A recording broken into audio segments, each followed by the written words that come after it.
Good day, everyone. In this video, we are going to talk about customs transit and transshipment procedures. So what is a customs transit? A customs transit is the procedure that allows you to move goods between 2 points in a customs territory or between territories without paying tariffs and taxes at each point. Customs procedure used to move goods between 2 points of a customs territory via another customs territory or between two or more different customs territories. In customs transit, the goods should be in its original form, and the transport should be under customs control from one customs office or to and from a free zone. Okay, so when we are talking about customs transit, we are talking about transfer of goods from one point to another or from one customs territory to another customs territory. Okay, so that is customs transit. Okay, so this is also a procedure wherein the goods are being brought from one place to another. Okay, and this is just located in a certain customs territory of a country. Okay? So meaning when we're talking about customs transit, it means that there is a transfer of goods inside the country.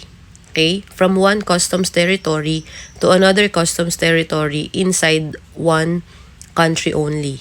Okay?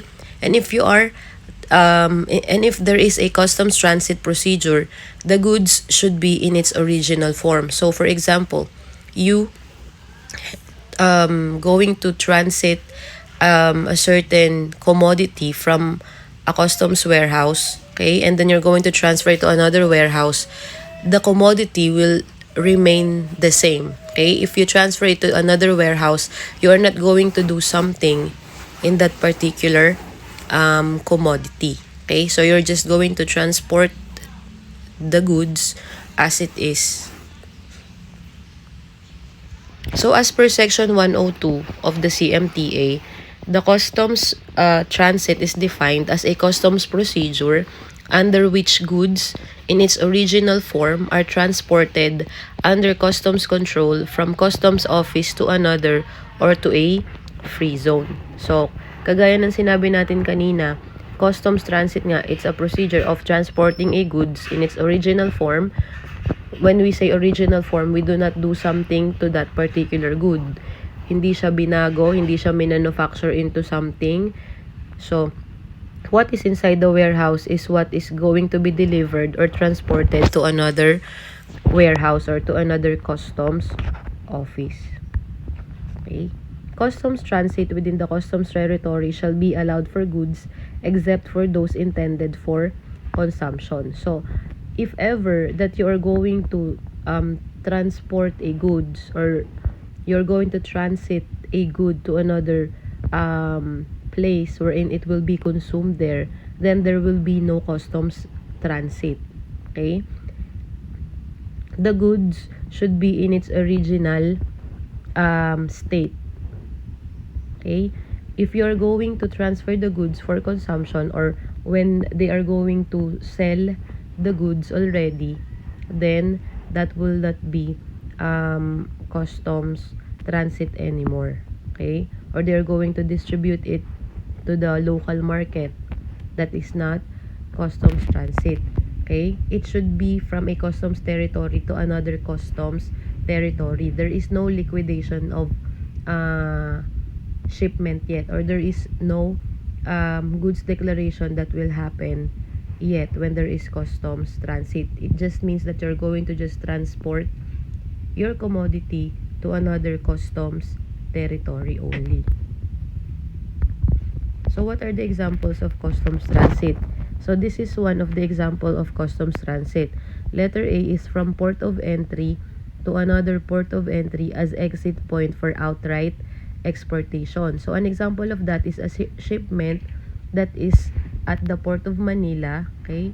And it will be transported to port of Cebu, and then when it's already in port of Cebu, it will be exported to another country. Okay, so the transit that happens there is the transit from the port of Manila to the port of Cebu. So that is customs transit. And that the transportation or the journey from the port of Manila to the port of Cebu should be under the control of the Bureau of Customs. Okay, so when the commodity has been transported to the port of Cebu, that is where the point where the exportation or the outright exportation will happen, meaning the when it's transported to port of Cebu, it should be outright or it should be immediately exported to other country. Next sample would be from port of entry to another port of entry or inland customs office.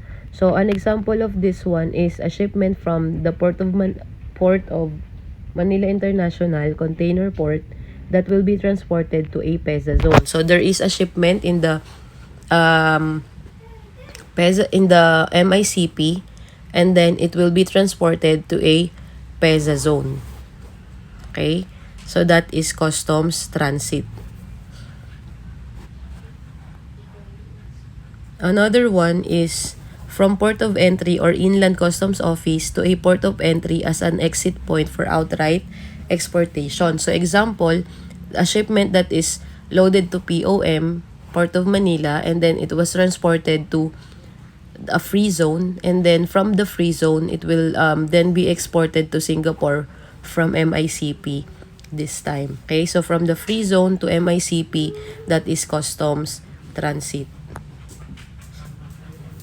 Another one, for the last sample for the customs transit, is from an inland customs office to another inland customs office. So there will be customs transit when there is a transport of goods from a CFS to a free zone.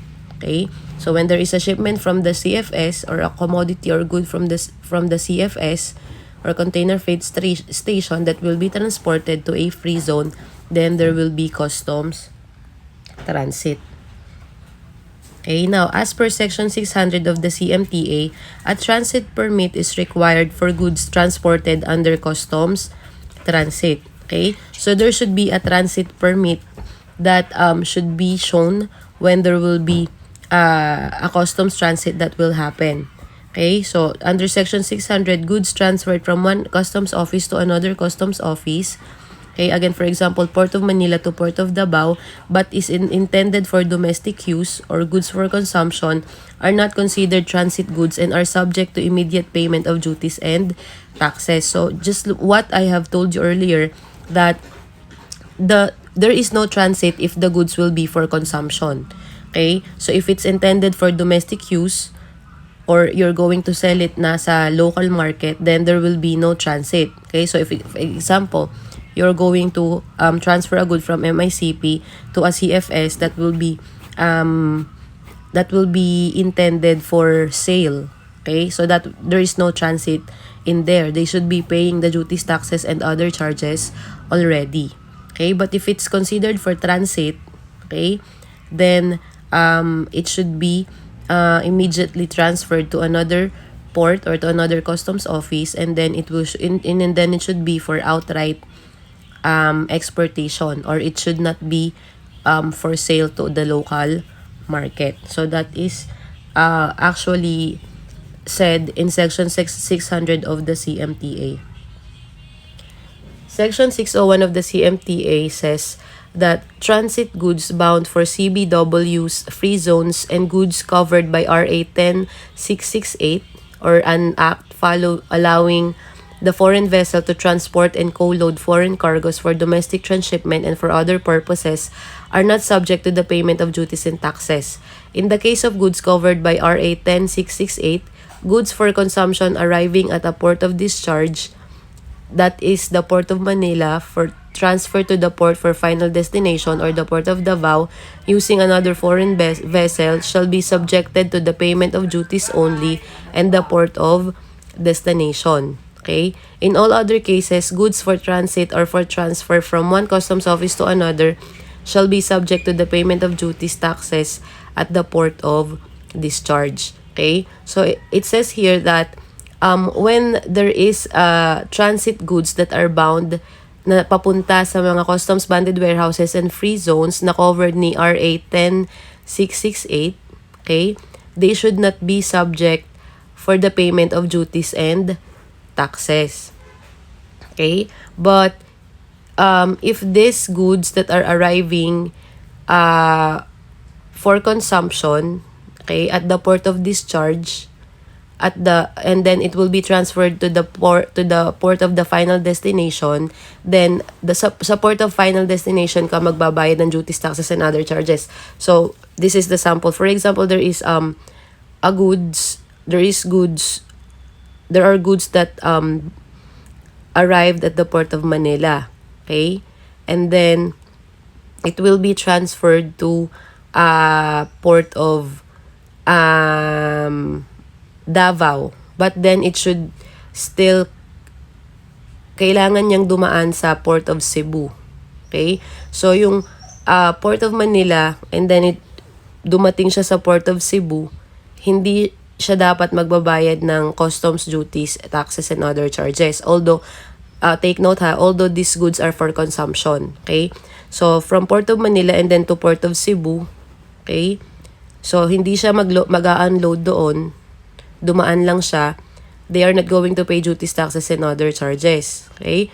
But, if they are going to already to the Port of Davao, which is the final destination, then they are going to pay duties, taxes, and other charges there. Okay? So, although it's a foreign vessel na may dala ng mga goods. So, pagdaan niya doon sa Port of Cebu, they're not going to pay duties, taxes, and other charges, but they should be telling Port of Cebu that they are just going there for transit. Okay? That they are just going to dock. For example, they're just going to dock at Port of Cebu for transit and not for unloading, because their final destination is at Davao. Okay?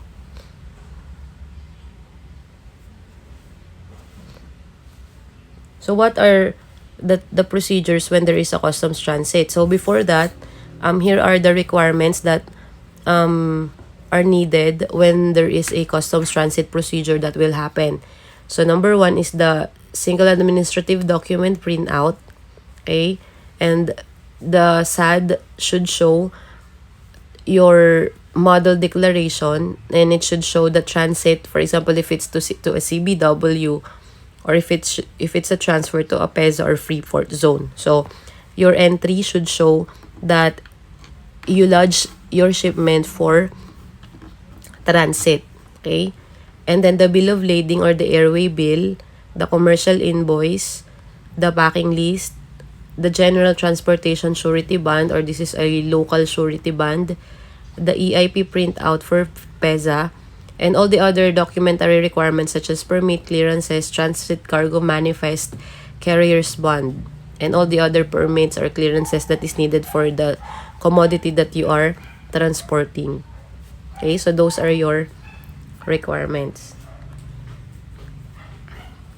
Okay, so as per KAO 15-2019, okay, so there is guidelines here and documentary requirements again for a transit procedure. So it says here that foreign goods shall be allowed for transit in customs territory for outright exportation at the office of destination when the goods declaration for transit together with the required documents as provided by the existing laws and regulations are electronically lodged at the port of entry, and the corresponding authority to load is issued at the port of exit.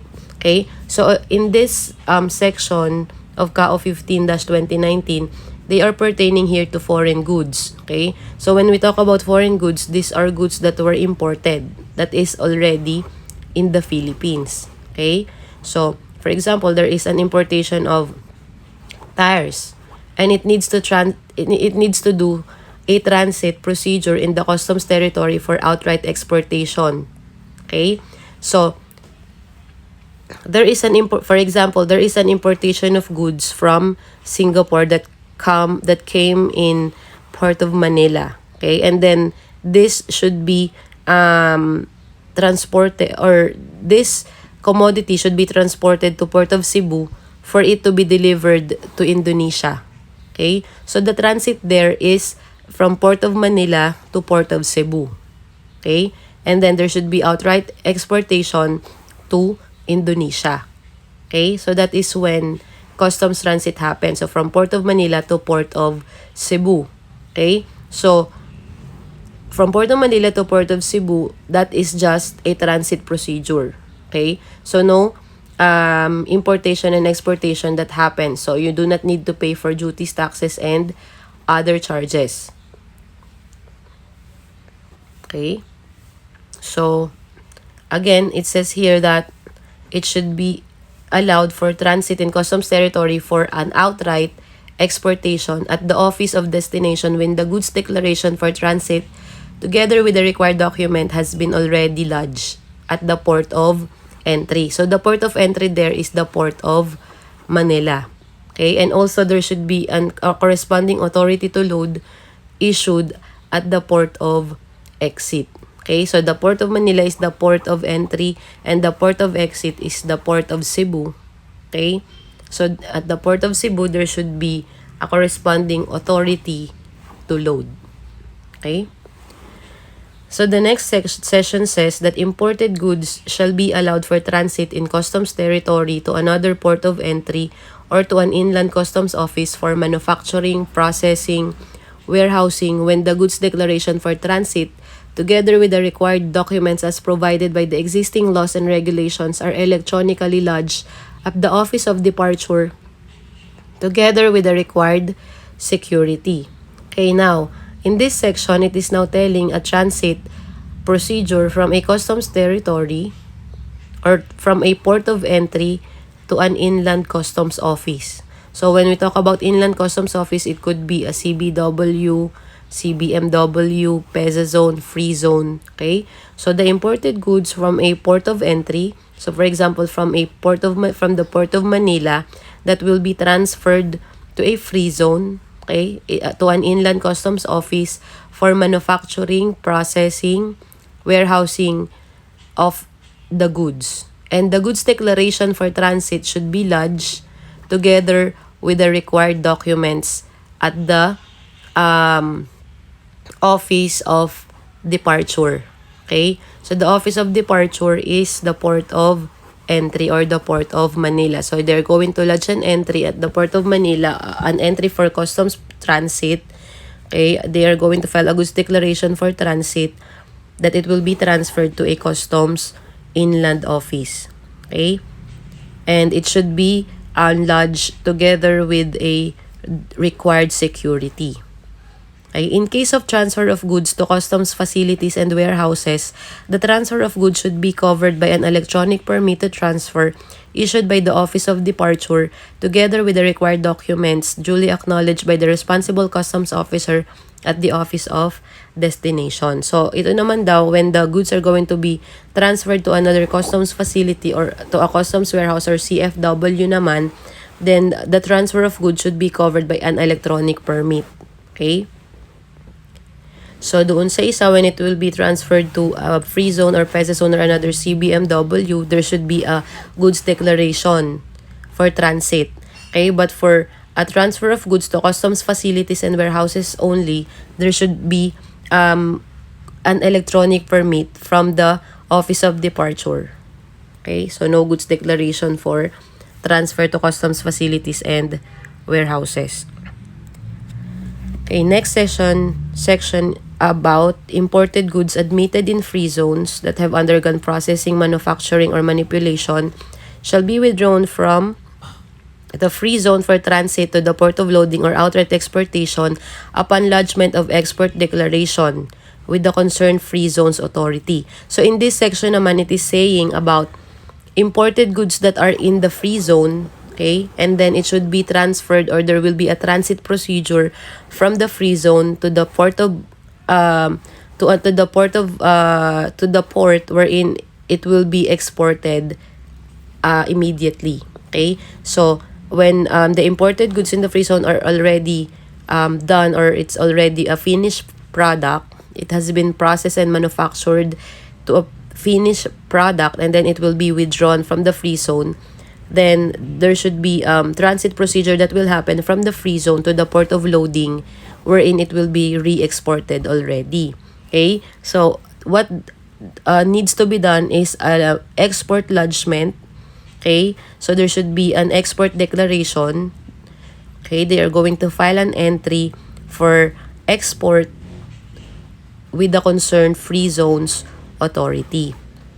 Okay, the export declaration shall serve as the transit permit while being transported from the office of departure to the office of destination, where the corresponding authority to load must be issued by the latter for outright exportation. Okay, so for this naman, for this kind of transit, so from the free zone to the port of loading or to the port of departure, for an outright exportation, they need to lodge an entry for exportation, or they need to have an export declaration, and that will be the transit permit that they are going to use while the goods are being transported from the free zone to the port of where they're going to load for exportation. Okay, so next section, section 4.2.4, transit of goods from one port of entry or from a free zone into another port of entry or to another inland customs office, or from one inland customs office to another inland customs office for admission into a free zone shall be covered by the necessary goods declaration for transit, and upon posting of a sufficient security to guarantee the complete and immediate delivery of goods to the office of destination, subject of transit under such guidelines to be issued by the Bureau in coordination with the Free Zone Authority. This one naman, this is a transfer from the port of entry to the free zone, okay, into another inland customs office, or from one inland customs office to another inland customs office. For example, the port of entry is Port of Manila, okay, and then it will be transferred to Cebu. Okay, so it will still be transferred to the port of Cebu. Okay, and then from that port of Cebu, it will be transferred to a free port zone in Cebu. Okay, so this is an example of transit from the port of Manila and then to port of Cebu and then to the free port zone in Cebu, or an inland customs office.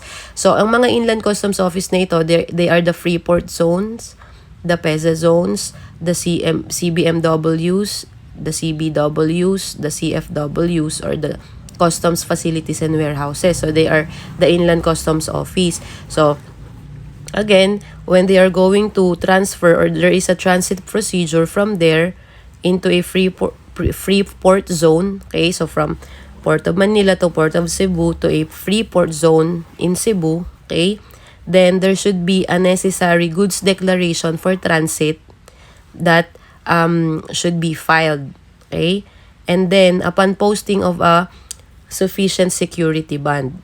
Okay, again, the bond should be equal to the amount of the goods that are being transported from the port of entry to the free port zone. Okay, so the bond will guarantee the complete and immediate delivery of goods to the office of destination. Okay, so the office of destination here is the free port zone in Cebu. Okay, and then they are just going to follow the guidelines that are to be issued by the Bureau in coordination with the free port zone authorities. Okay, so those are the kinds of transit procedures. Okay, so let us now proceed to the obligation of parties responsible for customs transit. Okay, so upon arrival of the goods, the Deputy Collector for Operations in the Office of Destination or Point of Exit, or the person authorized by the District Collector, shall tag in the system the arrival of the transit goods. Okay, so when there is a good that is coming to an office of destination, then there should be the district collector, or the person that is authorized by the district collector, shall tag in the system the arrival of a transit goods. Okay, so when you file a transit declaration, then the Office of Destination shall tag in their system or in the E2M that your transit goods has already arrived in their area. Okay? So, the ones that going to do that is the Deputy Collector for Operation in the Office of Destination or any person that is authorized by the District Collector. Okay? And then after that, the carrier, the broker, and the consignee or any of its agent that is responsible for the compliance of the obligation imposed on customs transit shall ensure that the goods are presented intact and in due course at the customs office of destination. So they should let the Office of Destination see that the goods that they are transporting or the goods that are subject in customs transit are still intact and they are still in good condition. Okay? And if they fail to comply with the aforementioned obligation or if they likewise failed to follow a prescribed itinerary or period for delivery of the goods, may immediately subject the goods to the corresponding duties, taxes, and other applicable fines, penalties, and surcharges. Okay, so there is already a customs transit that happened. Okay, so for example, in Port of Manila, there is a goods declaration that is going to be a goods declaration for transit to for example, Port of Cebu. Okay, so when there is already goods declaration for transit, then the Deputy Collector for Operation and the Office of Destination or any person that is authorized by the District Collector shall tag the entry as a transit good. Okay, so when the goods arrived, it will be tagged as a transit good, and then the carrier or the broker or the consignor, its agent, shall ensure to the officers in the Office of Destination that the goods that they transited is still intact and in good condition. Okay? And then, for example, that they have been given a time frame for the good to stay in their area or in the Office of Destination. For example, they have given them 3 days to stay in that particular area, then they should be able to do the outright exportation already within those time frame that is given to them by the Bureau of Customs or to the Office of the Destination. Okay, so halimbawa, dumating si transit cargo from Port of Manila, dumating siya sa Port of Cebu as a transit cargo. Okay, so syempre yung mga officers dito sa Port of Cebu, they are going to treat the cargo or the shipment as a transit cargo, and they are expecting the transit cargo to be exported right away or umalis agad sa kanilang port in a given period of time, in a prescribed period of time. And if they did not do that, they will be the goods will be subject for duties, taxes, and other charges, and they are also going to pay for fine, penalties, and surcharges. Okay? So next, what happens? The Management Information and System Technology Monitoring System or the Management Information and System Technology Group or the MISTG shall establish an electronic transit cargo monitoring system that would monitor and track the movement of goods under custom transit, that will generate accurate information on transit of goods, risk management, and responsibilities of the parties. So aside from the goods declaration or the entry that has been filed or the permits that has been given, the MISTG or the Bureau of Customs, MISTG, they should also establish an electronic transit cargo monitoring system. Okay? So lahat ng mga transit cargo should be monitored by the MISTG. Okay? Using a system that would monitor and track the movement of that cargo for transit.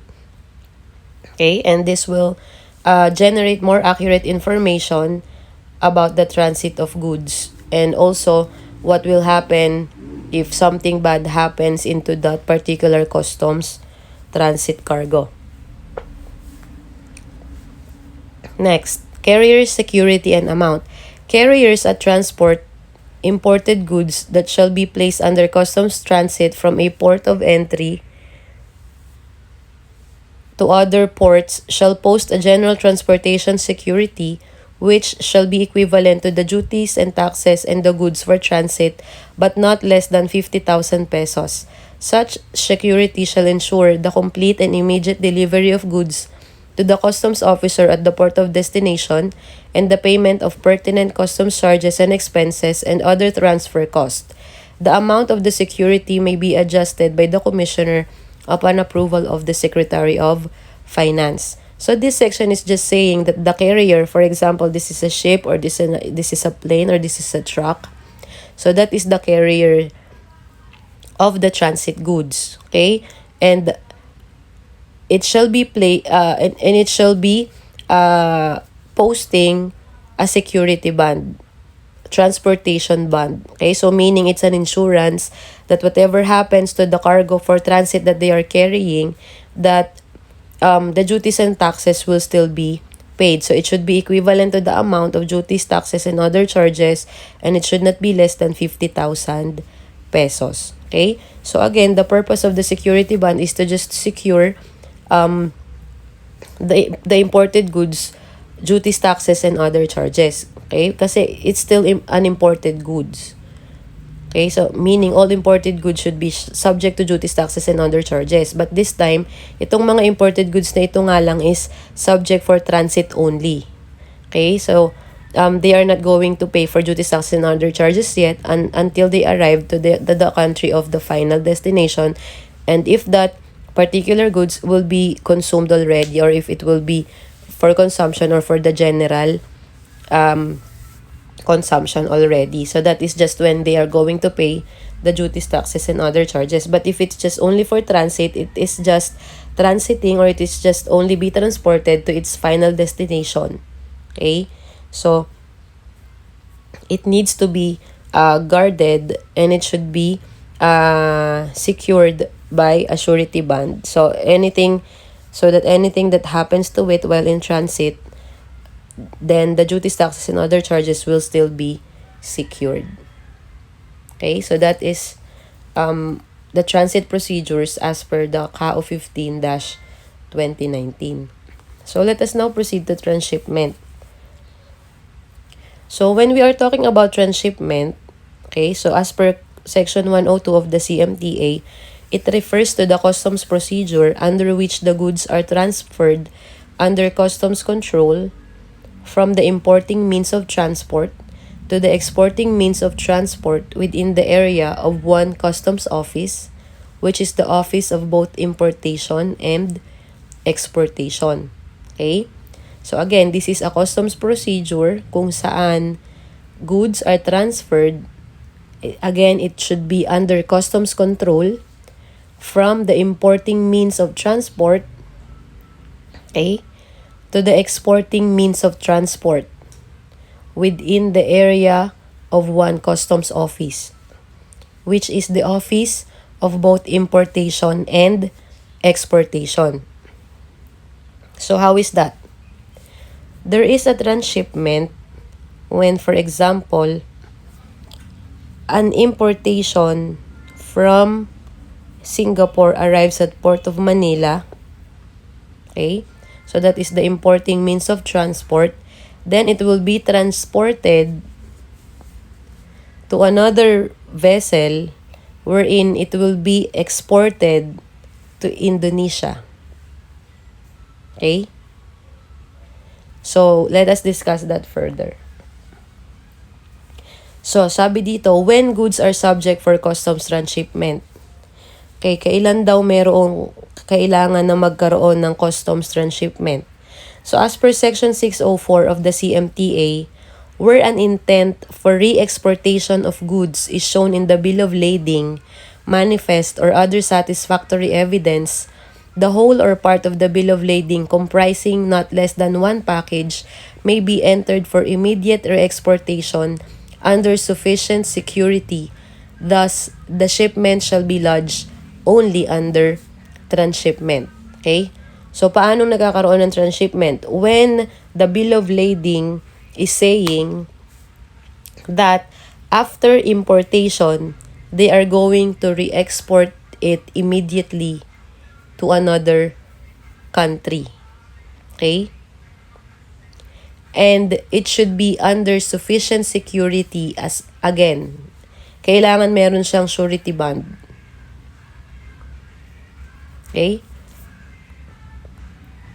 So, how is that? Treatment of goods under transshipment under Section 603 of the CMTA.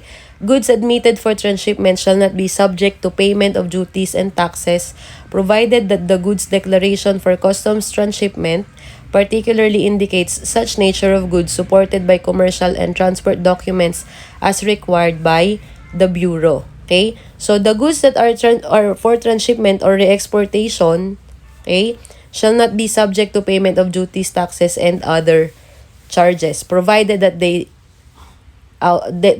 already or they immediately told the Bureau of Customs that these goods are really for transshipment or re-exportation. Okay? So let us now discuss what CAO 12-2019 is telling about transshipment. So, as per Section 4.2, the period to load the goods for transshipment. So, how many days? It says here that goods intended for transshipment must be loaded in the exporting means of transport.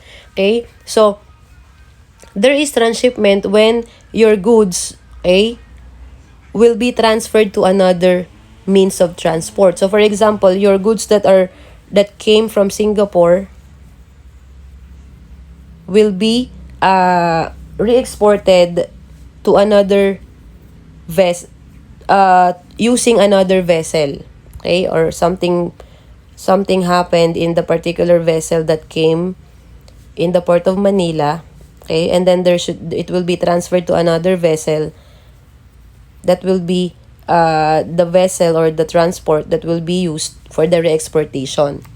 Okay, so goods that are intended for transshipment must be loaded in the exporting means of transport within 30 calendar days from the date of its arrival. Okay, so from the date of arrival of the goods for exportation, it should be transferred or loaded to the new vessel within 30 days after its arrival. Okay? For this purpose, the exportation commences upon the actual loading on board the exporting carrier of the transshipment goods. The Bureau shall allow an extension of such period for valid causes such as the following. So, kapag lumampas daw ng 30 calendar days, papayag lang si Bureau of Customs na hindi siya umalis sa bansa when there is a force majeure or there are any accidents or there are any unnecessary or unexpected accidents or storms or earthquakes that happens. Okay? Or if there is an act of public enemy in war, whether international or civil, kung halimbawa naglo-load sila sa Pilipinas and then nagkaroon ng gera or nagkaroon ng barilan doon sa lugar na sa port wherein nandoon yung kanilang ire-export, or if the container is damaged or leaked, nagka-problema sa container, there are some legal orders or act of competent public authority or nagka-problema yung mga authority within the area, and other causes beyond the control of the shipper or agent or other analogous situation. So, doon lang papayagan na hindi ka pa umalis within 30 calendar days. Okay? Provided that the transshipment goods must be loaded on board the exporting carrier within a reasonable period when the causes of such extension cease to exist. Okay? So, yung mga yon ay papayagan ka na magtagal provided na na-load mo na doon sa next vessel mo yung mga cargo mo. So, parang hindi ka lang papayagang umalis dahil nga nagkaroon ng mga problema na ganon. But your cargos that are really intended for transshipment only should already been transferred to the other vessel that is intended for your exportation. Okay, so that is what CAO 12-2019 is saying. Now, failure to load. If ever that you fail to load within the period allowed, the transshipment goods shall be treated by the Bureau as regular importation already. Okay? So, since nga, this is an importation or your shipment came from other country, okay, although that your bill of lading is saying that this is for the exportation, okay, if you failed to load all your cargos within the period that is allowed or that is given to you by the Bureau of Customs, your transshipment goods shall be treated by the Bureau as a regular importation already. Meaning that you need to lodge the entry, you need to pay duties, taxes, and other charges. Kapag hindi mo siya na i-unload or hindi mo siya na i-unload and na-i-load within the prescribed period. When the owner or interested party, after due notice, fails to file the goods declaration within the prescribed period under Section 407 of the CMTA, the goods shall be subjected to the provision of Chapter 6 of the CMTA on abandonment already. Okay? So, for example nga, again, dumating ang iyong shipment at the Port of Manila. And then, you are saying that this is for transshipment. So, your bill of lading is saying that this is for the exportation. Your manifest is saying that this is for the exportation and it should be for transshipment. And then you failed to load your cargos to the new vessel that will be used for the exportation.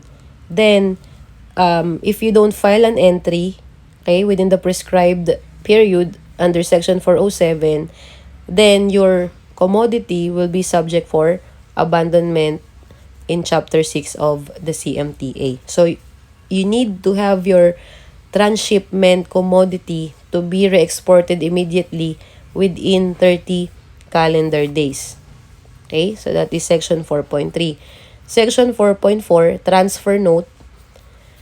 Transfers of transshipment goods from the carrier to the designated CFW and vice versa shall be accompanied by a transfer note or any other document or system to be adopted and utilized for the purpose.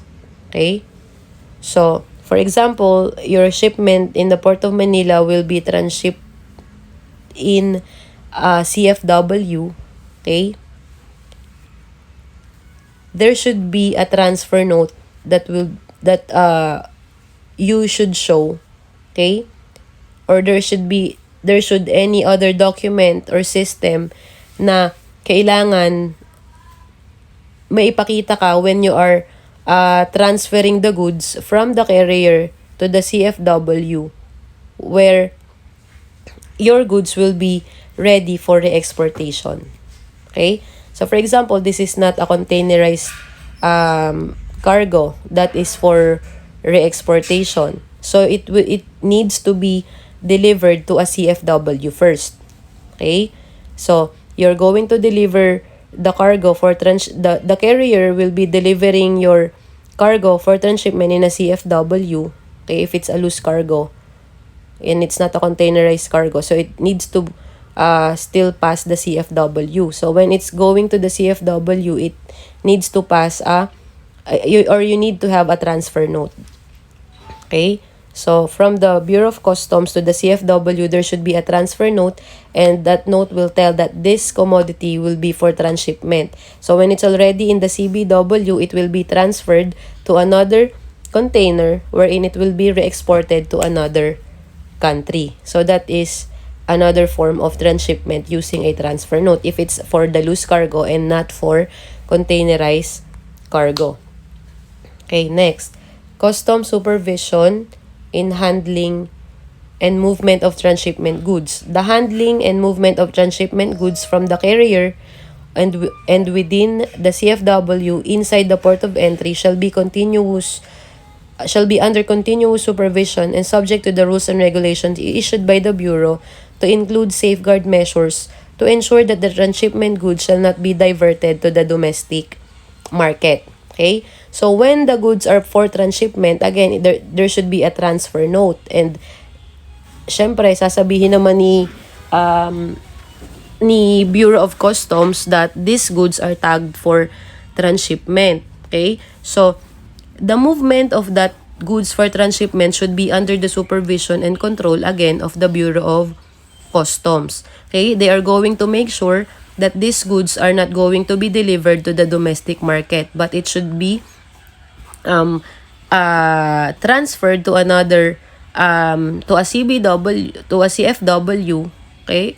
And that CFW or container freight station or a warehouse will put that particular commodity to another container to be then re-exported again. Okay? So, there are also instances wherein ang commodity or ang loose cargo na inilalabas sa isang warehouse ay para sa transshipment. So, kapag pupunta ka doon sa bodega, tatanungin ka doon, or for consumption ba, for transshipment ba?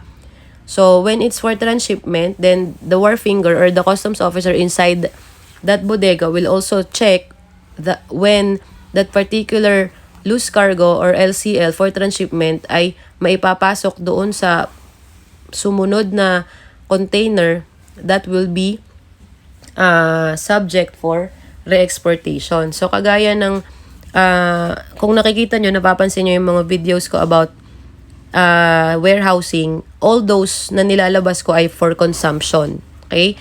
So, that means you are going to pay duties, taxes, and other charges, and then you're going to pay the warehouse charges, and then it needs to have an online release system already para mailabas mo yung cargo for domestic use. Okay? But this time, during transshipment, papasok or dinala from the port of entry ang commodity mo to a CFW or to a container freight station dahil ililipat siya sa ibang container para i-re-export. So, that is what transshipment means. Okay? So, now, let's proceed to transshipment goods declaration. The Bureau shall develop a system for the data capture of all transshipment transactions for effective monitoring and statistical reporting. Until such time, monitoring and statistical reporting of transshipment shall be governed by existing rules and regulations issued by the Bureau. Okay? So, again, the Bureau of Customs, kailangan nilang mag-develop ng system para sa mga transshipment transactions. Okay? Para ma-monitor nila ang galaw and yung statistics ng mga transshipment, or for them to make sure that those commodities for transshipment were really re-exported. Okay? So, for the outbound goods by sea subject to transshipment, the carrier or its customs broker or authorized representative shall electronically submit the transshipment goods declaration in the Bureau's automated system prior to loading into the carrying vessel. So, again, they should be lodging an entry for a transshipment goods declaration. Okay? Or they should lodge a transshipment goods declaration for their transshipment commodity. Okay? So again, they should tell the Bureau of Customs that the goods that they have, or the goods that arrived, that they imported, are not really for consumption, but they are for transshipment or re-exportation to other country. For outbound goods by air subject to transshipment, okay, the customs inspector on board shall allow the loading of goods to the aircraft by tagging the airway bill in the Bureau's automated system. Okay, so this time naman kapag air shipment, si customs inspector ang tatag ni airway bill, okay, na siya ay for transshipment. Okay, for this purpose, the presentation of the IFCM or airway bill shall suffice as transshipment goods declaration. Okay? So, yun, kapag meron ka ng bill of lading, or meron kang airway bill that is tagged, okay, in the Bureau's automated system na this will be for transshipment, then yung airway bill mo na will be your transshipment goods declaration already. And all the other customs formalities in the movement of goods as provided in Section 4.4 and 4.5 herein shall be. Okay, let's now proceed to Section 5, Operational Provisions. Responsibilities of the carrier. The carrier shall submit an electronic copy of the IFCM to the Bureau through the Advanced Manifest System within the prescribed period in accordance with the existing regulation issued by the Bureau. So, the carrier or the vessel or the aircraft, they are the ones to submit the electronic copy of the inward foreign cargo manifest to the Bureau. Okay? So, isasubmit nila yung manifesto sa Bureau of Customs gamit yung advanced manifest system within the prescribed period in accordance with the existing regulation issued by the Bureau. Okay? So, itong si ship or si aircraft ang gagawa noon. So, what are the responsibilities of the customs facility and warehouse operator inside the port? They should provide a marshalling yard where the containers for transshipment will be stored. Okay, so there should be a certain area wherein they are going to put there all the containers that are tagged for transshipment. They are also the ones to match the advance manifest to the discharging sequence list from the master of the vessel as received on arrival. So, itong sina operator na to inside the port, they are the ones to check doon sa advance foreign manifest na ipinadala ni carrier sa kanila, and they are going to check if what's in the manifest are the same of what's the actual cargo looks like. Okay? They also should look for the discharging sequence list from the master of the vessel as received on arrival. And they should also submit an inventory report every 2 weeks on the status and exact location of the transshipment goods within the container yard. Okay, so and they also should provide adequate security in the marshalling yard to prevent unauthorized withdrawal of transshipment goods stored therein. Okay, so these ones naman are for the containerized cargo, wherein the containerized cargo for transshipment are being stored in a marshalling yard. Okay, and they should again, they should make sure the officer or the operators inside the port of the customs facilities and warehouses inside the port should make sure that the goods that are inside the marshalling yard shall not be withdrawn, and they are really for transshipment. Okay, and lastly, special permit to load. The importing carrier or shipping agent shall secure a special permit to load for transshipment of goods from the district collector through the deputy collector for operations, specifying the goods to be transshipped. Okay? So, if ever that there will be a transshipment of goods, they are going to, the importing carrier, the shipping agent, they should get the special permit to load from the district collector, and they are going to file or submit a letter through the deputy collector for operations, and nakalagay dapat doon kung ano yung goods for transshipment. So, that is the special permit to load. Okay, so that is your transshipment procedure for in the Bureau of Customs. So, let us now see the differences between transit and transshipment. So, in transit, this is a customs procedure where the goods are transported under the customs control within one customs office to another within the jurisdiction of the Philippines. While transshipment is a procedure or immediately exporting the goods to another means of transport in one customs office. So, on transit, there are two customs office that are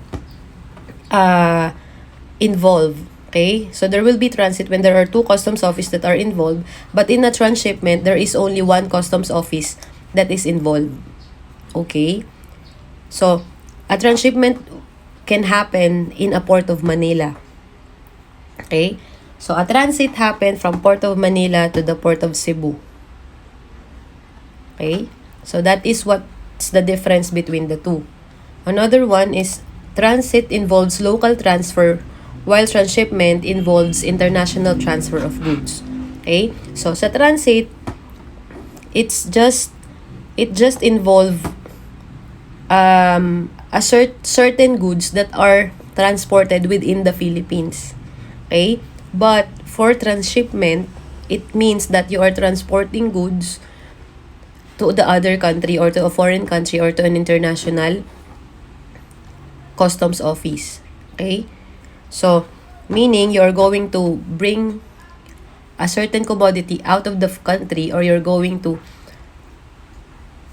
bring a commodity inside a country, inside our country from another country. So, transshipment is an international transfer of goods. Okay? And lastly, transit does not necessarily require immediate exportation, while transshipment does. Okay? So, when there is customs transit, hindi kailangan na i-export siya agad sa ibang bansa. Okay? But for transshipment, you should within 30 calendar days re-export your commodity out of the country. Okay? So that is the difference between transit and transshipment. So si transshipment, kailangan mo siya agad dalhin outside the customs office or outside of the Philippines, or if not, you're going to pay duties, taxes, and other charges. Okay? So that's it. I hope that you have learned a lot from this video, and if you have more questions, just feel free to ask. Thank you and have a great day.